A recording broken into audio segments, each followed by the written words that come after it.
నమస్తే అండి. ఒక మంచి రెసిపీతో ముందుకొచ్చేసాను. అదే అండి మిల్లెట్స్‌తో కిచిడి. ఎంత తిన్నా బోర్ కొట్టదు. అలాగే బరువు కూడా పెరగదు. అంత రుచిగా కూడా ఉంటుంది. అసలే ఇప్పుడు 30+ దాటిందంటే అందరికీ ఏదో ఒక హెల్త్ ఇష్యూస్ వస్తుంటాయి. అలాంటి టైంలో మనము హెల్తీగా ఇలాంటి రెసిపీస్ చేసుకొని తినేయొచ్చు. నోటికి కూడా చాలా టేస్టీగా అనిపిస్తుంది. ఇక లేట్ చేయకుండా మనం వీడియోలోకి వెళ్ళిపోదాం. చాలా ఈజీ ప్రాసెస్ అండి. మీరు కుక్కర్‌లో అయినా చేయొచ్చు, లేకపోతే డైరెక్ట్ అయినా చేసుకోవచ్చు. మిల్లెట్స్ మాత్రం 3 గంటల పాటు ముందే నానబెట్టుకోవాలి.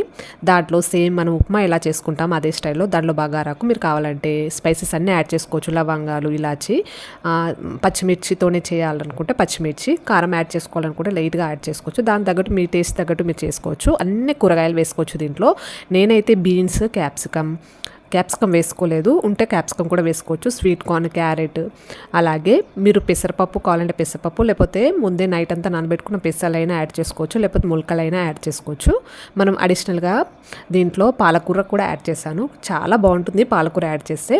తర్వాత కలర్ఫుల్ కోసం కాస్త పసుపు కూడా యాడ్ చేసుకోవాలి. ఇది బాగా కలుపుకోవాలి. మనకు కిచిడి డైరెక్ట్గా తింటాం కాబట్టి డైరెక్ట్ తినలేము. టమాటా యాడ్ చేస్తేనే మనకు నోటికి పులుపు తగ్గిన కొద్దీ కిచిడి టేస్ట్ వస్తుంది కాబట్టి టమాటాలు కూడా వేసుకోవాలి.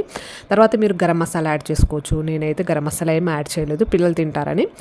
దాంట్లో లాస్ట్కి ధనియాల పొడి యాడ్ చేసుకొని వాటర్ మాత్రం 1కి 4 లేదా 5 యాడ్ చేసుకోవాలి. ఎందుకంటే మనకు లూజ్ కన్సిస్టెన్సీ ఉంటేనే మనకు నోటికి బాగుంటుంది తిన్నా కొద్దీ. కాబట్టి ఇలా లూజ్ కన్సిస్టెన్సీలో ఉంచండి. అయితే 2 విజిల్స్ వచ్చేంత వరకు లో సిమ్లను ఉడికించుకోవాలి.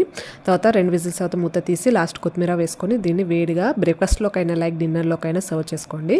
ఇంకేం వీడియో నచ్చితే లైక్ చేయండి, షేర్ చేయండి, సబ్స్క్రైబ్ చేసుకోండి. నెక్స్ట్ మంచి వంటతో మీ ముందుకు వచ్చేస్తాను. అంతవరకు సెలవు. బాయ్.